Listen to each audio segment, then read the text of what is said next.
Hello and welcome back to Substream News. Now, a TikTok trend last week saw people try to hack a infinite money glitch at a bank in the US, and it's got them in a lot of hot water and financial problems. Allow me to explain. Okay, so this is with Chase Bank in the US, and they had a bit of an issue with their banking system and ATMs that allowed people to deposit a check for kind of any amount of money within reason, and the funds would be immediately available for withdrawal.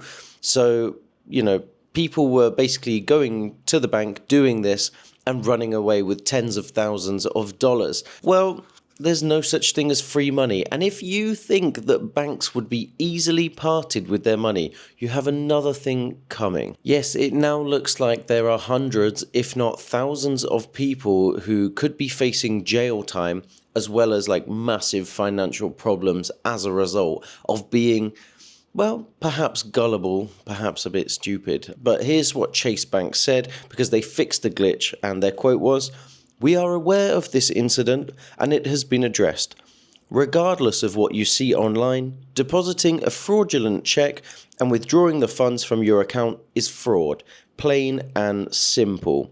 So people who did the hack, the infinite money glitch, hours later, they had huge negative balances, and most of them had their accounts locked while they have to deal with these massive issues. This, my friends, is called check fraud. Now, don't do it. Simple and plain. Now, there's two ways to see this story. You could be kind of harsh and say, these are gullible TikTokers who are so simple that they could believe that the banks would give away free money and that there would be no repercussions. It's such a naive thing to do.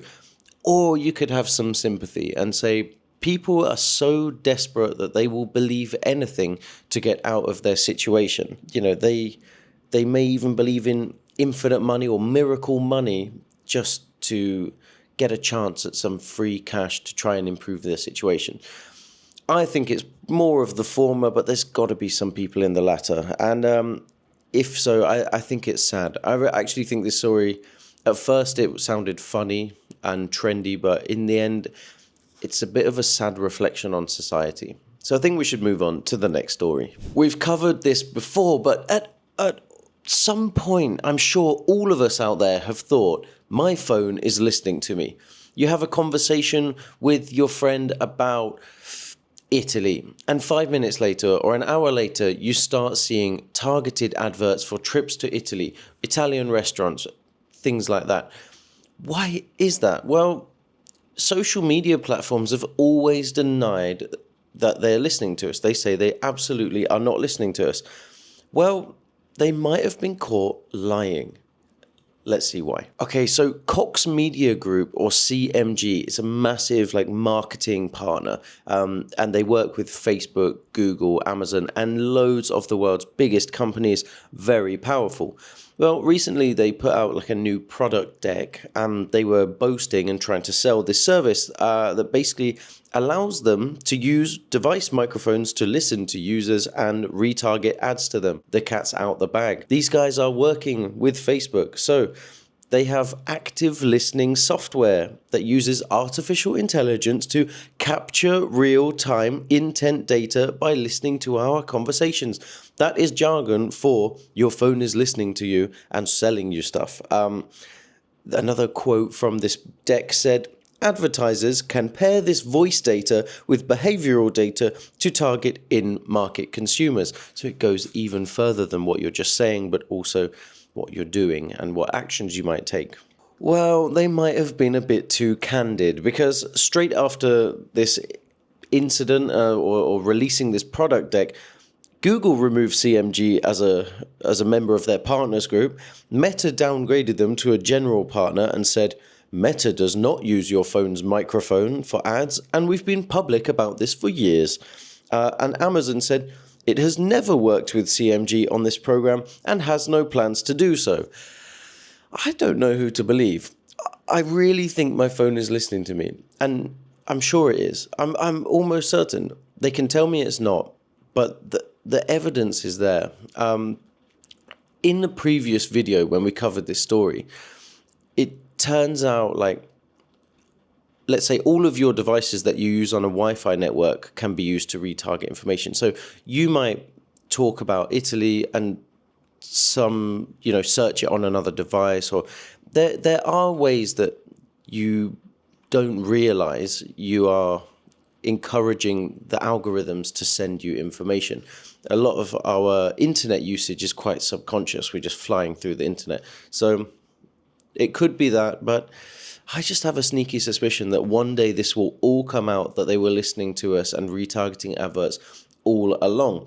And they'll take a big fine, they'll take a big hit, and everyone will just accept it and move on with it. The fact that they lied to us for years. That's my theory. I don't want to speculate anymore, so let's move on to the next story. Guys, a big warning. There's a new hacker trend, and it's pretty smart. It's very dangerous, and it's coming out of the US. So I've been seeing some videos warning you about how this scam works, so you've got to take care. Here's how it works. I've got the step-by-step. Not for you to do it, but for you to be aware of it, okay? So, step 1, scammers send you a free gift in the mail and the post. Step 2, you open the gift, confused. Why would somebody send you a free gift? 3, inside the box, there's a message from a brand that you recognize. It gives you a false sense of security. Step 4, there's a QR code. You've got to scan that QR code to learn more. Step 5, once you've scanned the QR code, it will send you to a web page where malware or some kind of spy bot or tool will integrate itself into your device, and it's going to take your credit card information, your bank information, your pictures, your phone numbers, your contacts, everything in your gallery, everything in your phone is going to the hacker. Now, the good side is it's not 100% effective. It does require your browser to be unpatched or to have some kind of vulnerability for it to work. So in many cases, scanning the QR code won't do anything. But in almost all cases, even if it did work, you won't even realize, because you're not going to see anything happening to your phone in real time. It's all going on behind the scenes, which is really scary. So you could be losing all your information, getting scammed, getting your accounts wiped, and you won't even realize it. Be careful out there. QR codes can be super dangerous. Let's move on. Ooh, bad news if you work for PwC. That's PricewaterhouseCoopers. That's like one of the UK's biggest accounting, tax, auditing, consulting firms. It's a massive company, 26,000 employees. Well, bad news if you work there, because they're kind of repealing their work from home situation and policy. During the pandemic, work from home was all the rage. Obviously, we had to do it. Then they brought it down to 2 to 3 days per week. But they didn't really apply this hybrid policy with much effort, right? They still allowed people to do whatever. Now, the new policy is a lot more clear. They want their employees in office or with clients 3 days per week, or at least 60% of their time. So I've got a quote here from the memo that they sent out to all of their staff about this new policy that will start from January 1st. It says, "Our business thrives on strong relationships, and those are almost always more easily built and sustained face to face. By being physically together, we can offer our clients a differentiated experience and create the positive learning and coaching environment that is key to our success." Now, for me, as someone who's been working remotely for over 10 years, I think that's absolute hogwash. That's complete nonsense. It continues. "We all benefit from the positive impact of a hybrid approach, but the previous guidance of at least 2 to 3 days a week was open to interpretation. This update aims to provide clarity around where and how we expect everyone to work." Now, yeah, there's some of that is very fair.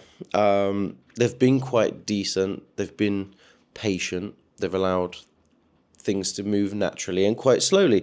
And I think, yeah, fair enough. They have done hybrid, and they are still offering to continue hybrid for now. But there's something else about this story that I left out. And here's why this story had to be included, because Oh, it's a shocking use of technology. With that in mind, we will start sharing your individual working location data with you on a monthly basis from January. What? I couldn't believe that. Yes, they are going to force workers to share in real time their geolocation data at all times during working hours so that they can accurately track where their workers are. What on earth? Now, okay, I get it. If you have suspicions that some employees are actually working from Spain or Greece or Thailand or whatever, yeah, you might want to do something like that. But company-wide, tracking 26,000 people, that's a huge operation, by the way. That's very tricky to do. But what a lack of trust that shares with your staff. And what micromanaging and awful control. George Orwell would be rolling in his grave right now. This feels like such a backward step, and I feel like PwC and so many other companies should get with the times. Most staff want to work remotely, but of course, there should be the option of an office or a shared space, a hot desking place to go and collaborate in person if absolutely necessary. But to force people to go in just because the company wants to maintain some vanity metric, absolute hogwash. Let's move on. Okay, great news if you play Roblox, or if you know of Roblox and like it, or if somebody you know builds games, because Roblox is about to open their development platform for developers to sell games for real cash, for US dollars. Now, up until now, they've used a virtual native currency called Robux, and it's been a bit of a hassle. If you're a developer, you have to change currencies with this digital virtual currency intermediary, and it's a real hassle, and they found it as a poor user and developer experience. So now they're integrating US dollars. If you're not familiar with Roblox, it's a kind of children's gaming portal. There's loads of games. You've got like characters that can walk around and express your identity, and it's huge. It has massive partnerships, and it makes billions every year. It has so many players. So yeah, as well as being able to sell games in USD, which is just for paid access games, by the way, the developers will have quite a lot of freedom over the pricing. They'll be able to say how much and be able to charge different amounts during, let's say, trends or sales. Black Friday or Christmas, the price could go down or up, which is quite interesting. So the company says this is part of their ambitious plans to facilitate 10% of all global gaming content sales through Roblox. So basically, they're expanding beyond their own ecosystem. They're trying to bring other studios, developers, and games into there to just become a more comprehensive and powerful platform, which is very smart. They want to also reach 300 million daily users. That's a huge amount, but very doable. Right, let's move on to our final story. And finally, on a lighter note, I have some great news from the world of science and technology. So scientists have developed and discovered, I suppose, a remarkable new way to destroy cancer cells. Yes, we can all celebrate. So here's what they do. They stimulate aminocyanine molecules with near-infrared light, causing them to vibrate in sync and break apart the membrane of the cancer cells. Aminocyanine molecules already used in bioimaging as synthetic dyes. Look, guys, it's a bit too technical for me. I'm not very scientific. In short, what can they do? Who can they help? Where can they be applied? Well, cancer in bones and organs could potentially be treated without needing surgery to get to cancer growths. That's basically what they're saying, is they can use this tool to kind of manually attack cancer cells. So they've run tests on cultured lab-grown cancer cells, and they call it the molecular jackhammer method, which is a pretty awesome name, and it had a 99% hit rate at destroying the cells. They tested it on mice with melanoma tumors, and about half of the animals became completely cancer-free. They're saying this is a straightforward biomechanical technique that cancer cells would find it hard to evolve against. I think that's very promising, and I'm really happy to hear it. I have a friend suffering with cancer right now, and if there was some cure discovered right now, it would be wonderful timing to save his life. So, yes, awesome story. Guys, I hope you enjoyed all of this. Substreamers, thank you for coming back. New viewers, thank you for coming. Remember, scroll down, click like and subscribe. And yeah, this is our channel here. Not my background screensaver. This is Substream News. Guys, we're growing. We're really happy that you keep coming back and click and subscribe. The channel is going places and we want you to come with us. I'll see you in the next video.